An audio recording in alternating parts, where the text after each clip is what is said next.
Hello and नमस्ते साथीहरू, welcome back to my channel. I hope तपाईँहरू सन्चै हुनुहुन्छ होला अनि म पनि सन्चै छु। आज चाहिँ म स्वेटरमा यो बो कसरी एट्याच गर्ने भनेर देखाउने छु र तपाईहरूले स्वेटर र बो बनाएको भिडियो चाहिँ हेर्न चाहनुहुन्छ भने त्यो चाहिँ मेरो च्यानलमा अपलोडेड छ अलरेडी। अनि स्वेटर चाहिँ मैले 3-4 दिन अगाडि अपलोड गरेको छु भने यो बो चाहिँ मैले हिजो मात्र बनाएर अपलोड गरेको छु। दुईटा हेर्न चाहनुहुन्छ भने च्यानलमा गएर हेर्नुस्। अनि हेर्नु चाहनुहुन्न, इन्ट्रेस्टेड हुनुहुन्न भने पनि यो स्वेटरमा बो कसरी एट्याच हुन्छ भन्ने चाहिँ हेरिदिनु। किनभने यो तपाईहरूले सिम्पल कार्डिगन बजारतिरबाट किनेर ल्याएर बो मात्रै बनाएर एट्याच गर्दा पनि कति राम्रो डिजाइनिङ स्टाइलिस देखिन्छ नि त स्वेटर कार्डिगनहरू। अहिले चलेको ट्रेन्डिङै यही छ, त्यही भएर। अनि स्वेटर बनाउनु त अब अलिकति तपाईँहरू बिगिनर हुनुहुन्छ, बिगिनर नभए पनि अब आउँदैन भने पनि यो सिम्पल बो बनाउनु त आउँछ नि त, सिम्पल जसलाई पनि। त्यही भएर अनि बो मात्रै बनाएर पनि तपाईँहरूले आफूसँग भएको कार्डिगनहरूलाई स्टाइल गर्न सक्नुहुन्छ बो बनाएर एट्याच गरेर।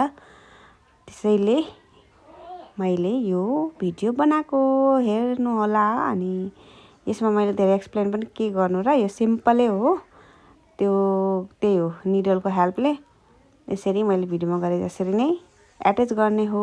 तर यो के भन्थ्यो, निडल चाहिँ तपाईँहरूले लुगा सिउने होइन है, धागो पसलमा गएर माग्नुभयो भने तपाईँहरूले पाउनुहुन्छ। धागो सिउने, धागो उन्ने भनेर भन्नुभयो भने हो त्यस्तो खालको सियोले यसरी एट्याच गर्नुपर्छ साथीहरू। सो मैले एक्सप्लेन धेरै गरिनँ, कसरी गरिरहेको छु भनेर भिडियोमा क्लियरली देखाइरहेको छु। स्किप नगरी हेरिदिनु होला है साथीहरू।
एउटा बाहुलामा चाहिँ भो एट्याच गरिसकेको छु। अनि अब चाहिँ अर्को हातको अर्को बाहुलामा यतापट्टि सेम त्यही ठाउँमा त्यस्तै मिलाएर अनि अगाडि चार ठाउँमा अगाडि 2टा माथि 2टा मुनि गरेर एट्याच गर्नेवाला छु। सो मैले धेरै सबै एट्याच गरिसकेको छु, बाहुलामा पनि अनि माथिल्लो भागमा अनि यता साइडतिर पनि गरिसकेको छु। अब लास्ट एकतिर छ बाँकी, त्यो चाहिँ यहाँनिर छ।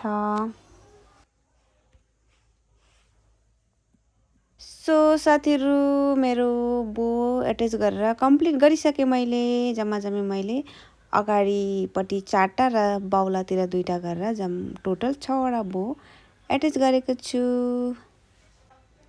सो भिडियोलाई अन्तिमसम्म हेरिदिनु भएकोमा धेरै धेरै धन्यवाद भन्दै यो भिडियोबाट बिदाई लिन चाहन्छु। By by, good night.